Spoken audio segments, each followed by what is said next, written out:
Hello students, welcome back to our channel. आज हम class 11 chapter first को start करने जा रहे हैं, जो है फिजिकल वर्ल्ड एंड मेजरमेंट। इस चैप्टर में हम डिस्कस करेंगे fundamental forces, physical quantities, fundamental quantity, derive quantity, unit system, then dimensional formula और डायमेंशनल फार्मूला के एप्लीकेशंस। वेरी इंपॉर्टेंट, यहाँ से हमारा न्यूमेरिकल हमेशा बनता ही बनता है, चाहे वो आपका एग्जाम हो, चाहे वो आपका कॉम्पिटेटिव एग्जाम हो, राइट। तो सबसे पहले स्टार्ट करते हैं फंडामेंटल फोर्सेस को। Let's say what are the fundamental forces, why we are calling them as fundamental forces।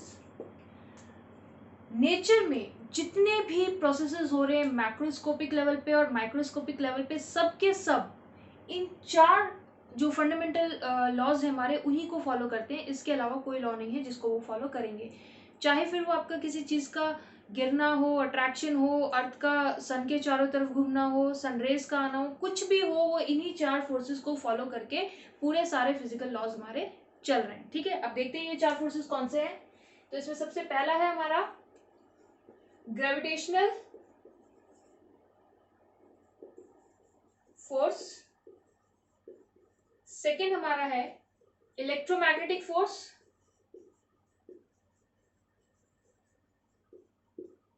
Third हमारा है nuclear force, and then weak force. बात करते हैं इनके नेचर की। तो इनका नेचर कैसा है, इनका स्ट्रेंथ कैसा है और इनकी रेंज कैसी है, लाइक कितने डिस्टेंस पे वो अप्लाई हो जाएंगे। तो ग्रेविटेशनल फोर्स की अगर हम बात करें तो ग्रेविटेशनल फोर्स कैसा फोर्स है, it is a force of attraction. Attraction इसकी नेचर है। स्ट्रेंथ कैसी है, इसको हम रिलेटिव स्ट्रेंथ देते हैं 1। इसके कंपैरिजन में हम बाकी फोर्सेस की स्ट्रेंथ देखेंगे। रेंज क्या है, वेरी लार्ज। ऑब्वियसली ये प्लैनेट्स के बीच में लगता है तो रेंज तो इसकी लार्ज हुई। सेकेंड, इलेक्ट्रोमैग्नेटिक फोर्स कैसी नेचर है, अट्रैक्शन की भी हो सकती है और रिपल्शन की भी हो सकती है। अपोजिट फोर्सेस में अट्रैक्शन होगा और सेम में रिपल्शन होगा। देन इसका रिलेटिव स्ट्रेंथ कितना है, 10⁻36, दैट इज ग्रेविटेशनल फोर्स से 10⁻36 टाइम्स स्ट्रॉन्गर है ये। रेंज क्या है, very large. Nuclear force, nuclear force कैसा फोर्स है, अट्रैक्शन का फोर्स है। सबसे ज्यादा पावरफुल फोर्स है, दैट्स व्हाई न्यूक्लियर वेपन जो है वो सबसे ज्यादा पावरफुल होते हैं। 10⁻39 times stronger than gravitational force. Range क्या है, very small. Why small, because it is working with in the nucleus. और आपके न्यूक्लियस की साइज कैसी होती है, 10⁻−15 साइज होती है एक न्यूक्लियस की। तो ऑब्वियसली बहुत ही स्मॉल रेंज में वर्क कर रहा है, with in the atom work कर रहा है। Weak force, nature unknown. Strength weak by name only, gravitational force is still 10⁻14 times stronger है। रेंज क्या है, स्मॉल। ठीक है, चार फंडामेंटल फोर्सेस है हमारे पास है, ग्रेविटेशनल फोर्स, इलेक्ट्रोमैग्नेटिक, न्यूक्लियर और वीक फोर्स, जिनका हमने नेचर देखा है, स्ट्रेंथ देखी है और रेंज देखी है। इन सब को एक एक करके हमें डिटेल में पढ़ना है। ग्रेविटेशनल फोर्स को हमने 11th क्लास में ही पढ़ना है, इलेक्ट्रोमैग्नेटिक और न्यूक्लियर फोर्स को हमने 12th क्लास में पढ़ना है। वीक फोर्स क्योंकि अननोन नेचर है तो इसको हम कंसीडर नहीं करेंगे अपने through out the study process में। अब इसके बाद इसमें से एक नंबर का इंपॉर्टेंट क्वेश्चन बन सकता है, अगर कहीं पूछा जाए तो which force is omni present. Omni present means ऐसा इनमें से कौन सा फोर्स है जो पूरे यूनिवर्स में हर जगह आपको देखने को मिलेगा, वो फोर्स है gravitational force, right.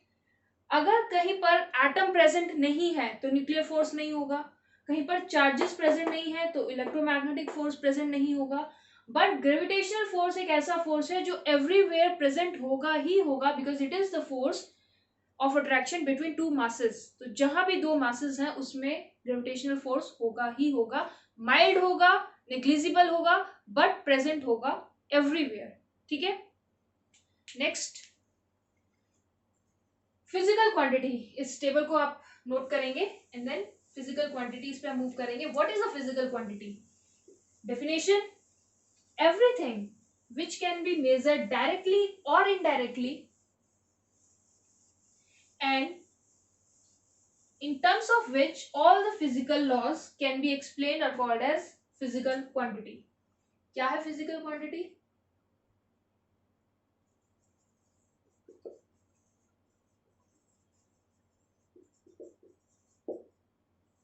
Everything which can be measured, every quantity which can be measured directly or indirectly and in term of which any physical law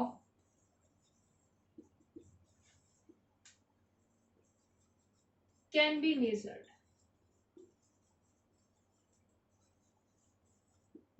क्या मतलब हुआ इसका? इसका मतलब ये हुआ कि मैं एक एग्जांपल लेती हूँ। Force, you can measure force, of course newton इसका यूनिट है।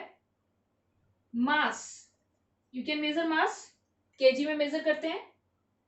एंड देन एक्सेलरेशन मेजर कर सकते हैं आप मीटर पर सेकेंड स्क्वायर। तो ये तीनों चीजें मेजर की जा सकती हैं और इन तीनों चीजों से हम फिजिक्स के लॉ भी बना सकते हैं। F equals to ma, Newton का सेकेंड लॉ। तो ये क्या हुई? ये हुई फिजिकल क्वांटिटी। क्या डेफिनेशन हुआ फिजिकल क्वांटिटी का? Every quantity which can be measured directly और indirectly and in terms of which any physical law can be expressed, that quantity is known as physical quantity। अब again physical quantity दो type की हो सकती है, fundamental and derived. क्या फर्क है फंडामेंटल क्वांटिटीज में और डिराइव्ड क्वांटिटीज में?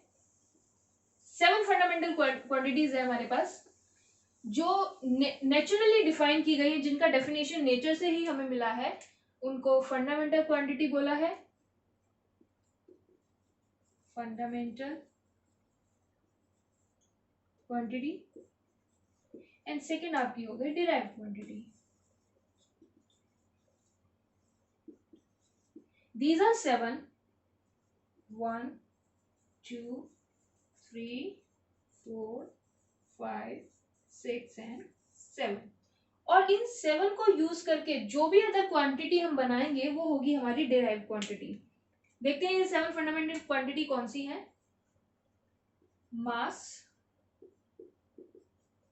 Time, electric current, length, temperature, amount of substance,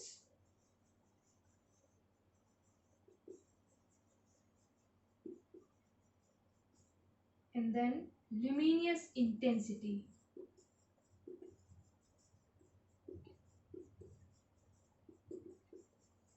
right, ये हमारी 7 फंडामेंटल क्वांटिटीज हैं। इन्हीं को यूज करके हम फर्दर डिराइव क्वांटिटीज बनाएंगे।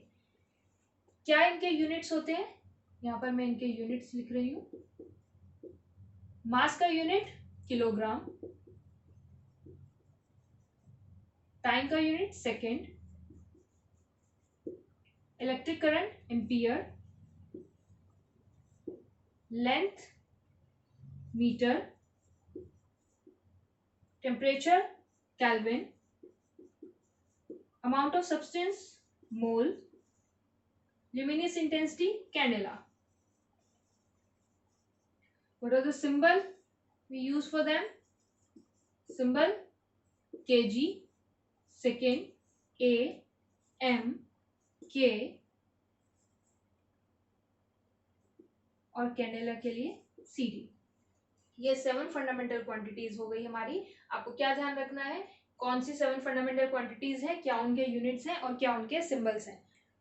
वाई फंडामेंटल क्वांटिटीज, मैंने भी आपको बताया कि इनका डेफिनेशन जो है वो नेचर से ही निकाला गया। जैसे फॉर एन एग्जांपल, किलोग्राम किसको कहा गया, प्लेटिनम इरिडियम के कुछ सिलेंड्रिकल शेप के पत्थर नेचर में मिले और वो हर पत्थर सेम शेप का था, सेम साइज का था, जिसको इंटरनेशनल ब्यूरो ऑफ मास और उसमें रखा भी गया है। तो उसको, उस सिलेंडर को एक यूनिट मान लिया गया कि चलो ठीक है इसको 1 kg बोलते हैं। अब जो भी फर्दर हमें कुछ भी मेजर करना है उसको इसके मल्टीपल में हम लोग मेजर करेंगे। सिमिलरली इन सारी 7 के 7 फंडामेंटल क्वांटिटीज का जो बेसिक डेफिनेशन है वो नेचर से ही कहीं ना कहीं से मिला है आपको, इसीलिए इनको फंडामेंटल बोला गया। फर्दर इनके टर्म्स में जो भी हम रिप्रेजेंट करेंगे वो आपका डिराइव्ड क्वांटिटी होगा। फॉर एग्जांपल वेलोसिटी, क्या होता है velocity, distance upon time, that is length and time. Length and time क्या है, फंडामेंटल क्वांटिटीज है, तो वेलोसिटी क्या होगी, डिराइव्ड क्वांटिटी। डिराइव्ड क्वांटिटी का क्या डेफिनेशन रहा, every quantity which is derived from fundamental quantity or which is represented in terms of fundamental quantity is known as derived quantity, right? Clear है, fundamental quantity क्या है, derived quantity क्या है। इसके अलावा दो क्वांटिटीज और डिफाइन की गई है जिनको सप्लीमेंट्री क्वांटिटी बोला गया है। Now let's see what are this supplementary quantity. ये एंगल को मेजरमेंट के लिए बनाई गई है। तो आपके पास दो टाइप के एंगल हो सकते हैं, एक तो आपका प्लेन में एंगल हो सकता है, अगर आपने प्लेन में कोई एंगल थीटा को मेजर करना है, this is a 2D shape, तो इस एंगल को आप कैसे मेजर करेंगे, रेडियन में। यूनिट क्या होगी इस एंगल की, यूनिट होगी रेडियन, अगर आप 2D शेप में एंगल मेजर कर रहे हैं तो। अगर आप एक 3D शेप में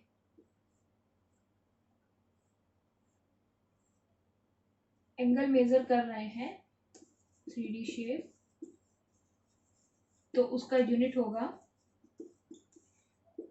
स्टेरेडियन, राइट। और इन दोनों ही यूनिट को कंबाइंड फॉर्म में बोलते हैं supplementary unit, supplementary unit, right. दो सप्लीमेंट्री यूनिट डिफाइन की है हमने एंगल को मेजर करने के लिए। अगर हम 2D में एंगल मेजर कर रहे हैं तो रेडियन में मेजर करना है, और अगर हम 3D में मेजर कर रहे हैं तो स्टेरेडियन में मेजर करना है, और कंबाइनली इन दोनों को क्या बोलेंगे, सप्लीमेंट्री यूनिट्स। तो ये हमारा पार्ट कंप्लीट हुआ है यूनिट वाला। अब नेक्स्ट हमें देखना है वेरियस सिस्टम्स। यूनिट जो है वो वेरियस सिस्टम्स में कैसे रिप्रेजेंट की जाती है, या यूनिट को रिप्रेजेंट करने के लिए कौन कौन से सिस्टम बनाए गए हैं। अभी आपने देखा है fundamental forces, physical quantities, fundamental quantities and derived unit system. कितने सिस्टम है, एक है एमकेएस, एक है सीजीएस, एक है एफपीएस और एक है SI system. What are this system, अगर आप मास को केजी, लेंथ को मीटर और टाइम को सेकंड में रिप्रेजेंट कर रहे हैं तो वो एक एमकेएस सिस्टम है। मीटर, केजी एंड सेकंड, इसीलिए इसका नाम है MKS, where length is represented by metre, mass is represented by KG and time is represented by second, that system is known as MKS. Now what is CGS, CGS में आप length को centimetre से represent करते हैं, wait को ग्राम से represent करते हैं और टाइम को सेकंड से रिप्रेजेंट करते हैं, सीजीएस। एफपीएस में आप लेंथ को फुट में रिप्रेजेंट करते हैं, वेट को पाउंड में रिप्रेजेंट करते हैं और टाइम को सेकंड में रिप्रेजेंट करते हैं, एफपीएस। एसआई सिस्टम क्या है, it is international system of units. ये IS नहीं, SI इसलिए है क्योंकि इसका नाम जो है वो फ्रेंच में दिया गया था, ले सिस्टमे इंटरनेशनले दे यूनिट, इसीलिए ये SI है। ये हम समझते हैं कि जैसे हमने MKS या CGS जैसा हमने यूज किया उस हिसाब से हमने नाम दे दिया, तो हमें फिर SI सिस्टम की क्या जरूरत पड़ी। अब जैसे अमेरिका वगैरह में जो वेट है वो पाउंड में ही लिया जाता है, बट हम लोग जो वेट लेते हैं वो केजी में, और अगर छोटा वेट है तो हम उसको ग्राम्स में लेते हैं। जब सारी चीजों को कंबाइन करने की जरूरत पड़ी, जब पूरा वर्ल्ड एक साथ काम कर रहा है, तो हमें एक स्टैंडर्ड ऐसा चाहिए होगा जो यहाँ पर और वहां पर सेम रहे, उसमें चेंज नहीं हो कोई। तो सिमिलैरिटी को मेंटेन करने के लिए ये SI सिस्टम लाया गया, जिसमें बोला गया कि ये जो है ये ओवरऑल वैलिड होगा पूरे यूनिवर्स में, पूरे वर्ल्ड में ये वैलिड होगा। ये वाला यूनिट अगर कहीं भी यूज किया जाएगा तो उसका सेम मीनिंग होगा, राइट। अब SI सिस्टम ने कुछ डिनोशन भी दिए हैं, कुछ मार्किंग्स भी दी हैं, उसको देख लेते हैं जो आपके लिए बहुत जरूरी है, क्योंकि हम जो भी न्यूमेरिकल करेंगे उसमें आपको जो यूनिट्स मिलेंगी वो उसी तरीके से मिलेंगी। ये सिस्टम्स आपको याद रखने हैं। उस टेबल को आप नोट भी कर लें कि SI नोटेशंस के हिसाब से क्या है। 10 to the power -1, -2, -3, -6, -9, -12 and so on. इसको बोला जाता है डेसी, सेंटी, मिली, माइक्रो, नैनो, पिको, और इसके आगे भी अगर आप चाहें तो वो हो जाएगा आपका फेम्टो और ऑक्टो, राइट। इसका आपके लिए क्या यूज है, क्यों ही आपको पता होना चाहिए, क्योंकि हमारे न्यूमेरिकल्स में जो भी हमें वैल्यू मिलेगी वो इस तरह से मिलेगी 10 माइक्रोमीटर, तो हमें वहां माइक्रो की वैल्यू रखनी होगी, हमें वहां पे उसको इस तरीके से रिप्रेजेंट करना होगा। व्हाई? बिकॉज SI सिस्टम के हिसाब से लेंथ जो है वो मीटर में ही होनी चाहिए, उसको हमें किसी भी टर्म में दिया हो हमें उसे मीटर में ही कन्वर्ट करना है जब हम एक स्टैंडर्ड कैलकुलेशन करेंगे। तो क्या क्या इनके सिंबल्स हैं, small d, then small c, small m, this mu, small n, small p, small f and small o।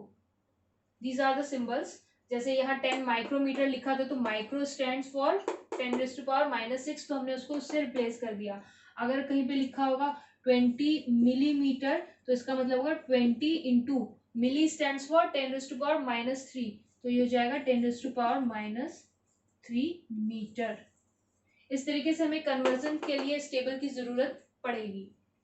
जिस तरीके से माइनस पावर के लिए टेबल है, इसी तरीके से प्लस पावर के लिए भी एक टेबल है, उसको भी देखते हैं हम।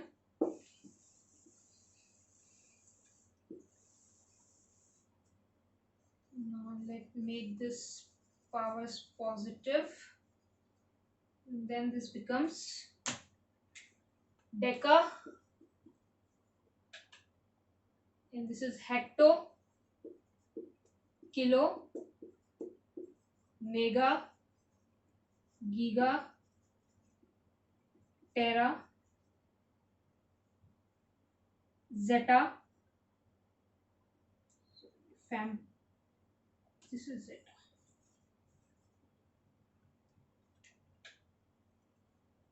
राइट। अगर कहीं पे लिखा हुआ है 10 km, then automatically it becomes 10 into 10⁻³ metre.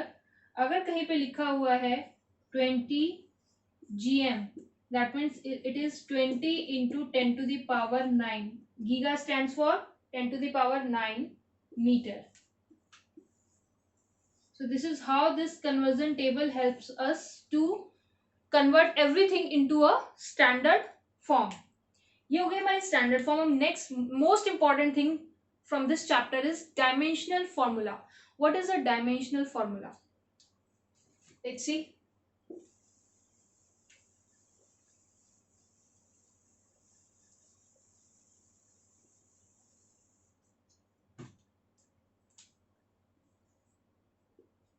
Dimensional formula.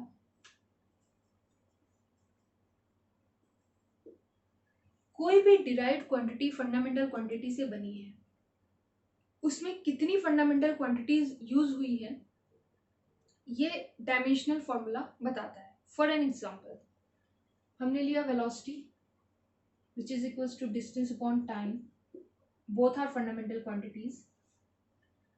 तो इसका डायमेंशनल फॉर्मूला क्या हुआ, डिस्टेंस कितनी बार यूज हुआ है, एक बार. डिस्टेंस मतलब लेंथ, वन टाइम यूज हुआ है. टी टाइम कितनी बार यूज हुआ है, -1 टाइम, अपॉन में है ना. तो ये हो गया इसका dimension. That is what a dimension gives. A dimension gives that how many times you have used a fundamental quantity to make the derived quantity. For an example, अगर मैं acceleration की बात करूं तो वो होगा velocity upon time. अभी ये तो फंडामेंटल है बट ये फंडामेंटल नहीं है, तो इसको फर्दर फिर फंडामेंटल में कन्वर्ट करते हैं. तो v हो जाएगा distance upon time and this t here. तो ये हो जाएगा डिस्टेंस कितनी बार आया है, एक बार, यानी l की पावर 1. टाइम कितनी बार आया है, 2 बार, लेकिन अपॉन में है तो क्या हो जाएगा t रेज टू पावर -2. ये इसका डायमेंशन हो गया. अगर हम डिफाइन करें डायमेंशनल फॉर्मूला को तो कैसे डिफाइन करेंगे, it is the fundamental quantity raised to power to represent a derived quantity. यानी कि किसी डिराइव्ड क्वांटिटी को बनाने के लिए फंडामेंटल क्वांटिटी को कितनी बार यूज किया गया है, वो अगर हम उसके पावर्स के टर्म में लिखें तो उसे बोलेंगे dimensional formula. Now this dimensional formula has 3 main applications. क्या है वो 3 main applications? Application of dimensional formula.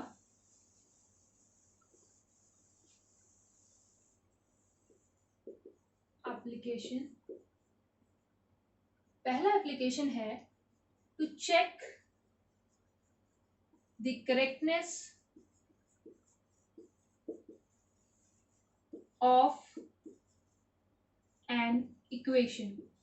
कोई इक्वेशन करेक्ट है या नहीं, ये हम चेक कर सकते हैं डायमेंशनल फॉर्मूला से. हाउ? डायमेंशनल फॉर्मूला की ये खास बात है कि वो होमोजेनिटी के प्रिंसिपल को फॉलो करती है. होमोजेनिटी के प्रिंसिपल को फॉलो करने का मतलब है कि राइट हैंड साइड का जो डायमेंशन है वो इक्वल होगा लेफ्ट हैंड साइड के हर पार्ट के डायमेंशन के. एग्जांपल, फिजिक्स के पॉइंट ऑफ व्यू से देखना, मैथ्स नहीं है ये. L plus L equals to L, maths होता तो 2L होता. Why? Because L is length for us. Length plus length will give you length. 2 metre plus 4 metre equals to 6 metre. Length minus length gives you length. 6 metre minus 2 metre equals to 4 metre. तो ये mathematics के point of view से इसको नहीं देखना है आपने, physics के पॉइंट ऑफ व्यू से देखना है कि यहाँ पर L प्लस एल ही होता है और L माइनस एल भी L ही होता है. Why? Because it is representing length, और लेंथ में लेंथ प्लस करने से लेंथ ही आएगी, लेंथ में से लेंथ माइनस करने से भी लेंथ ही आएगी. तो उस हिसाब से होमोजेनिटी का प्रिंसिपल क्या बोल रहा है कि आपका लेफ्ट हैंड साइड की जो डायमेंशन है वो बराबर होगी राइट हैंड साइड के ईच यूनिट के डायमेंशन के बराबर होगी. तो इस प्रिंसिपल को यूज करते हुए हम चेक करेंगे कि कोई इक्वेशन करेक्ट है या नहीं. एग्जांपल लेते हैं. हम यहाँ पर न्यूटन की सेकेंड इक्वेशन ले लेते हैं. S equals to ut plus half at square, where S stands for distance, U stands for initial velocity, T stands for time, and A stands for acceleration. Right? Homogeneity के principle के हिसाब से S का dimension should be equals to ut का dimension should be equals to इस term का dimension. तो मैं इसको 3 पार्ट में डिवाइड करती हूँ. Let's say T1, T2 and T3. तो हमारा T1 का जो डायमेंशन है that should be equals to dimension of T2, that should be equals to dimension of T3. अगर ये हो गया ऐसा प्रूफ, तो हम कहेंगे कि ये इक्वेशन करेक्ट है। Let's find dimension for T1। Term 1 क्या है, S क्या है, डिस्टेंस। डिस्टेंस एक फंडामेंटल क्वांटिटी है, तो उसका डायमेंशन कितना होगा, डिस्टेंस को किसमें मेजर करते हैं, डिस्टेंस क्या है, लेंथ है, तो डायमेंशन हो गया L। Dimension for T2। T2 term क्या है, U इंटू T। U क्या है, वेलोसिटी, वैल्यू रखते हैं। वेलोसिटी क्या होता है, distance upon time. This time cancels time, ये आपका आया D which is distance. Distance का क्या होता है डायमेंशन, L। डिस्टेंस लेंथ होती है। थर्ड टर्म लेते हैं, dimension of third term which is half AT square. A की वैल्यू रखते हैं, ए की वैल्यू होगा आपका velocity upon time into T square. Again velocity अभी भी डिराइव्ड है, उसकी वैल्यू रखेंगे हाफ इंटू वी की जगह पे हम रख रहे हैं डिस्टेंस अपॉन टाइम। एक टाइम ऑलरेडी नीचे है, देन टी स्क्वायर। ये टी स्क्वायर से टी स्क्वायर कैंसिल, यहाँ पे बचेगा आपका डी। डी अगेन डिस्टेंस है, तो आपकी इसकी डायमेंशन कितनी आएगी, L. By equation 1, equation 2 and equation 3 we can conclude that T1 equals to T2 equals to T3, यानी कि ये इक्वेशन जो है ये करेक्ट है। तो पहला एप्लीकेशन क्या हुआ आपका डायमेंशनल फॉर्मूले का, to check the correctness of any equation. आप किसी भी इक्वेशन का करेक्टनेस चेक कर सकते हैं। कैसे करेक्ट चेक करेंगे आप उसको, जो भी इक्वेशन आपको एग्जाम में दी हो, आप उसके हर टर्म का डायमेंशन निकालेंगे। जैसे हमने यहाँ पर T1 का निकाला, देन T2 का निकाला, देन T3 का निकाला। अगर उसके हर टर्म का डायमेंशन सेम आ गया तो वो इक्वेशन करेक्ट है, अगर सेम नहीं आया तो वो इक्वेशन करेक्ट नहीं है। अब इस जो हमारी एप्लीकेशन है इसका एक ड्रॉबैक भी है। वो ड्रॉबैक क्या है, वो ड्रॉबैक ये है कि इससे आप इक्वेशन का न्यूमेरिक पार्ट चेक नहीं कर सकते। अगर मैं यहाँ 1/2 की जगह 2 लिख देती तो ये इक्वेशन गलत हो जाता और उस गलती को ये मेथड पकड़ नहीं पाता।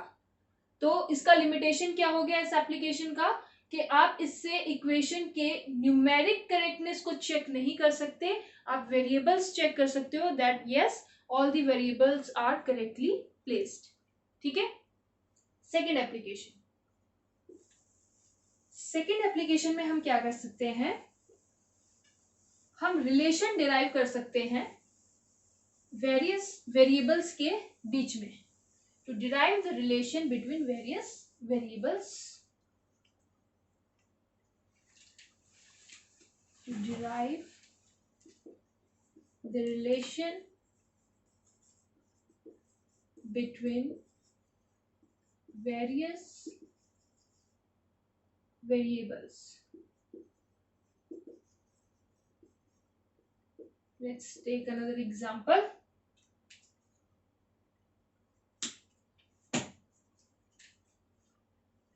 एक पेंडुलम लेते हैं अगर हम, और वो मूव कर रहा है, know that pendulum to and fro motion करता है, तो इसका कुछ टाइम पीरियड होगा।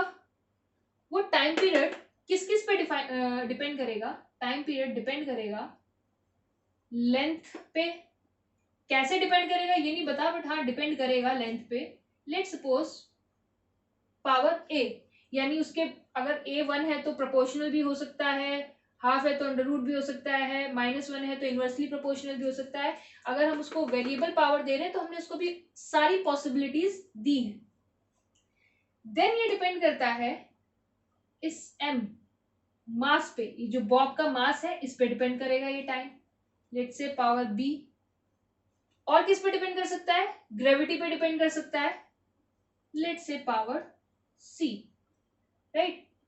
अगर हम प्रोपोर्शनैलिटी कांस्टेंट हटाते हैं तो ये फॉर्मूला हो गया हमारा k L A M B N G C, right. इतना हो गया हमारा। अब हम बेसिक सी चीज ये जानते हैं कि जितना डायमेंशन यहाँ का होगा उतना ही डायमेंशन यहाँ का भी होगा। ठीक है, तो ये तो फंडामेंटल है, टाइम रहने देते हैं। के इज अ कांस्टेंट, कोई फर्क नहीं पड़ता। एल फंडामेंटल है, एम फंडामेंटल है, जी फंडामेंटल नहीं है, जी इज एक्सेलरेशन, तो इसको फंडामेंटल में कन्वर्ट करेंगे। तो जी की जगह क्या रखेंगे, एक्सेलरेशन की जगह क्या रख सकते हैं, वेलोसिटी अपॉन टाइम। अगेन ये अभी भी फंडामेंटल नहीं बना है, वेलोसिटी की जगह हम क्या रख सकते हैं, डिस्टेंस अपॉन टाइम। तो ये क्या हो जाएगा, डिस्टेंस के लिए क्या आएगा एल और टाइम के लिए टी ही रहेगा, तो ये आपका बन जाएगा distance upon time, sorry D नहीं एल। पावर्स को ओपन करते हैं, T इक्वल्स टू के L raise to power A L raise to power C, तो एल का पावर हो जाएगा ए प्लस सी। एम एक ही है, टी यहाँ पर टी का पावर कितना हो जाएगा -2c, T raise to power -2c, right. Compare करते हैं, टी की पावर को टी की पावर से कंपेयर करेंगे, एल की पावर को एल की पावर से कंपेयर करेंगे, एम की पावर को एम की पावर से कंपेयर करेंगे। अब यहाँ एल है, यहाँ एल नहीं है, it means L raise to power 0। यहाँ एम है, यहाँ एम नहीं है, it means M raise to power 0। Something की पावर 0 1 होता है ना, तो हम यहाँ पे क्या करेंगे, जब एम और एल नहीं है तो उनको कैसे रिप्रेजेंट करेंगे, पावर 0 के साथ रिप्रेजेंट करेंगे। कंपैरिजन अगर हम करें तो यहाँ m की पावर 0 है, यहाँ b है, यानी कि b इक्वल्स टू 0। l की पावर 0 है, यहाँ a प्लस सी है, यानी कि a प्लस सी इक्वल्स टू 0। t की पावर 1 है और वहां t की पावर कितना है -2c, तो यहाँ से c की वैल्यू कितनी आई है आपकी, c की वैल्यू यहाँ से आई है -1/2। इस c की वैल्यू को अगर हम इस वैल्यू इस इक्वेशन में पुट करें तो यहाँ से a की वैल्यू कितनी हो जाएगी, a हो जाएगा +1/2। इतना क्लियर हो गया। अब ये हमने a b c तीनों की वैल्यू निकाल ली, b हमारा 0 है, a हमारा +1/2 है, c हमारा -1/2 है। इन सारी वैल्यूज को हम यहाँ पर पुट करके देखते हैं हमारा फॉर्मूला क्या बनेगा। तो ये फॉर्मूला हमारा बनेगा t इक्वल्स टू के एल की पावर a यानी कि अंडर रूट में l है, g की पावर माइनस यानी g रहेगा अपॉन में, m की पावर 0 यानी m यहाँ से m raise to power 0 is 1 बन जाएगा। तो आपका टाइम पीरियड का जो फॉर्मूला निकल के आएगा एक पेंडुलम का, वो आएगा t इक्वल्स टू के अंडर रूट l बाय जी, राइट। हमें नहीं पता था कि ये कैसे इनसे रिलेटेड है, बट हमने डायमेंशनल फॉर्मूला को यूज करके एक फॉर्मूला हमने इसका बना दिया। तो क्या सेकेंड एप्लीकेशन क्या हो गया, to derive the relation between various variables. Again limitation इसका भी है, इसका क्या लिमिटेशन है, इसका लिमिटेशन भी सेम है, we can not find the constant, constant की वैल्यू नहीं पता लगा सकते हम, ठीक है। रिलेशन तो हमने पता लगा लिया बट कांस्टेंट की वैल्यू हम पता नहीं लगा सकते।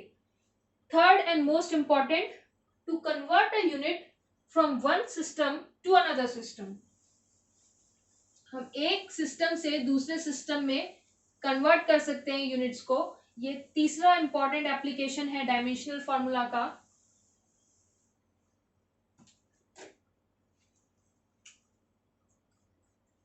To convert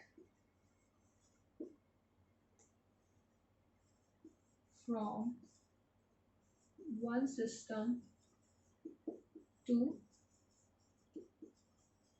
another system. Let's take an example. 1 Newton को हमें कन्वर्ट करना है डाइन में। हम ये निकालेंगे कि 1 न्यूटन में कितने डाइन होते हैं। न्यूटन ये है आपकी एमकेएस, डाइन है आपकी सीजीएस, राइट। ये सीजीएस सिस्टम है, ये एमकेएस सिस्टम है, हमें एमकेएस सिस्टम से सीजीएस सिस्टम में कन्वर्ट करना है। इसका एक पहले तो एक जनरलाइज फॉर्मूला बनाते हैं। लेट्स से ये सिस्टम 1 है, तो n1 क्वांटिटी और यहाँ का जो मास है वो सम पावर होगी उसमें, यहाँ का जो l है उसमें भी कुछ पावर होगी, और यहाँ इसको 1 दे देते हैं और यहाँ का जो टाइम है उसकी भी कुछ पावर होगी। सिस्टम 2 है तो उसकी भी कोई न्यूमेरिक वैल्यू होगी जो यहाँ आएगी, that how many dynes are equals to 1 Newton. System 2 में भी मास होगा raise to power a, system 2 में भी लेंथ होगा और सिस्टम 2 में भी टाइम होगा। इस तरह का कोई भी क्वेश्चन आपका आए तो ये पहला स्टेप जो है वो सभी के लिए सेम है। सेकेंड स्टेप, जैसे हमें N2 निकालना है तो अगर हमें N2 निकालना है तो N2 के साथ जो कुछ भी है उसको हम इस तरफ भेज सकते हैं। तो हमारा नेक्स्ट स्टेप क्या हो जाएगा, हमारा नेक्स्ट स्टेप हो जाएगा N1 अपॉन M1। ये M2 की पावर भी A है, इसकी पावर भी A है, तो एक साथ लिख सकते हैं M1 upon M2 raise to power A, L1 upon L2 raise to power B, T1 upon T2 raise to power C is equals to N2। Second step भी सारे क्वेश्चन के लिए सेम ही रहेगा। अब इसमें वैल्यूज पुट करते हैं। N1 कितना है 1, M1 यानी कि इस सिस्टम में मास की वैल्यू, M के सिस्टम है ये, तो इसमें मास की वैल्यू किस में होती है, केजी में, तो यहां लिख देते हैं केजी, राइट। उससे पहले एक चीज और करेंगे हम, ये फोर्स है ना, इसका फोर्स का फॉर्मूला आप लिखें F इक्वल्स टू ma, ये है मास आपका, फंडामेंटल है, ये फंडामेंटल नहीं है, इसको कन्वर्ट करेंगे V अपॉन टी, अगेन ये फंडामेंटल नहीं है, कन्वर्ट करेंगे D अपॉन टी, यानी कि यहाँ से आपका जो फोर्स का डायमेंशन बना है वो बना है M1 L1 T-2। इस कन्वर्जन के लिए जिस यूनिट को आप कन्वर्ट कर रहे हैं उसका डायमेंशनल फॉर्मूला आपको जरूर पता होना चाहिए। तो हमने फोर्स का डायमेंशनल फॉर्मूला निकाला है। आप फोर्स का जो भी फॉर्मूला आपको पता हो उसको लिख लेंगे और उसको उस फॉर्म में कन्वर्ट कर लेंगे जहां पर उसमें सिर्फ और सिर्फ फंडामेंटल क्वांटिटीज रह जाएंगी और उसके बाद आप उसको डायमेंशन में कन्वर्ट कर लेंगे। ए को लिखा हमने V/T, V अगेन फंडामेंटल नहीं है तो उसकी जगह हमने लिखा D/T। अब इस पूरे फॉर्मूले में सारी की सारी क्वांटिटी जो है वो फंडामेंटल है, तो हमने लिखा मास एक बार आ रहा है, लेंथ एक बार आ रहा है और T-2। तो ये हमें क्या पता चला, इससे हमें A, B और C की वैल्यूज हमें पता चल गई हैं। तो ये M वाले पार्ट पे 1 आएगा, L वाले पार्ट पे भी 1 आएगा एंड देन T वाले पार्ट पे -2 आएगा। एबीसी की वैल्यू पता करने के लिए हमें इसका डायमेंशन पता होना चाहिए, राइट। अब एमकेएस में कितना लिखेंगे, केजी में लिखते हैं। ये M2 है, M2 मतलब सीजीएस वाला, इसमें किस में लिखते हैं, ग्राम में लिखते हैं। लेंथ इसमें कितना होता है, मीटर में होता है। इसमें किस में होता है, सीजीएस वाले में सेंटीमीटर में होता है। टाइम इसमें किस में होता है, सेकंड में होता है और इसमें भी सेकंड में होता है। क्या किया हमने, पहले सिस्टम में मास केजी में रिप्रेजेंट होता है, लेंथ मीटर में रिप्रेजेंट होता है, टाइम सेकंड में रिप्रेजेंट होता है। दूसरे सिस्टम सीजे सिस्टम में मास ग्राम में होता है, डिस्टेंस सेंटीमीटर में होता है, ये सेकंड में होता है। Let's solve it. ग्राम से ग्राम कैंसिल, मीटर से मीटर कैंसिल, सेकंड से सेकंड कैंसिल। क्या बचा यहाँ पे, के स्टैंड्स फॉर किलो, किलो मतलब 10⁻³ यहाँ पे क्या बचा, अपॉन में क्या बचा है, C stands for centi, centi मतलब 10⁻²। यहाँ पे क्या बचा 1, 1⁻² इक्वल्स टू N2। 1 की पावर माइनस हो, 0 हो, कुछ भी हो, आंसर क्या आएगा, 1 ही आएगा। ये 10⁻² ऊपर जाके कितना हो जाएगा, +2 हो जाएगा।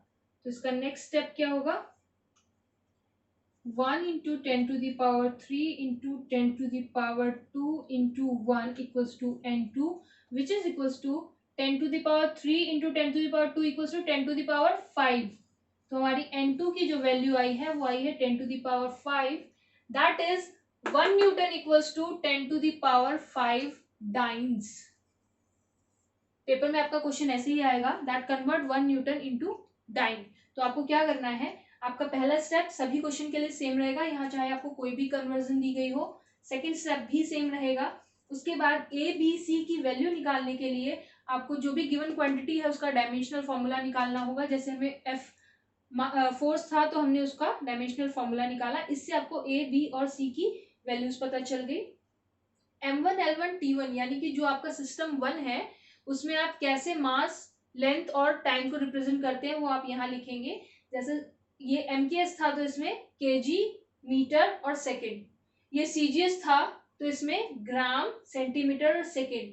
उसके बाद सेकेंड से सेकेंड, मीटर से मीटर, ग्राम से ग्राम हमेशा कट जाएंगे। तो आपके पास जो भी बचेगा, जैसे यहाँ पे के बच रहा है तो किलो की वैल्यू डाल दी, सी बच रहा है तो सेंटी की वैल्यू डाल दी, इसको सॉल्व कर दिया। राइट, समराइज करते हैं। हमने इसमें क्या देखा है, हमने फंडामेंटल फोर्सेस को देखा है, उसके बाद हमने फिजिकल क्वांटिटी को देखा है, डिराइव्ड होती है, फंडामेंटल्स होती हैं। मोस्ट इंपॉर्टेंट थिंग, आपको 7 फंडामेंटल क्वांटिटीज टिप्स पे होनी चाहिए, उनका सिंबल टिप्स पे होना चाहिए। उसके बाद आपको जो हमने एक टेबल बनाई थी किलो वाली, जेटा वाली, वो आपको याद होनी चाहिए, क्योंकि अगर वो याद नहीं है तो आप यहाँ पे सी की वैल्यू नहीं पुट कर पाएंगे, के की वैल्यू नहीं पुट कर पाएंगे। तो न्यूमेरिकल करने के लिए आपको वो टेबल डेफिनेटली टिप्स पे होनी चाहिए। डायमेंशनल फॉर्मूला जो है इसके तीन जो है मेन एप्लीकेशंस हैं। एक यूनिट से दूसरे यूनिट में कन्वर्ट करना, किसी इक्वेशन के करेक्टनेस को चेक करना और कोई फॉर्मूला डिराइव करना। तीनों ही एप्लीकेशन इसके अपने आप में मोस्ट इंपॉर्टेंट है, स्पेशली सेकेंड एंड थर्ड, जिसपे आपका क्वेश्चन बनेगा ही बनेगा। Right, thank you. Next video में कंटिन्यू करेंगे इसका नेक्स्ट पार्ट।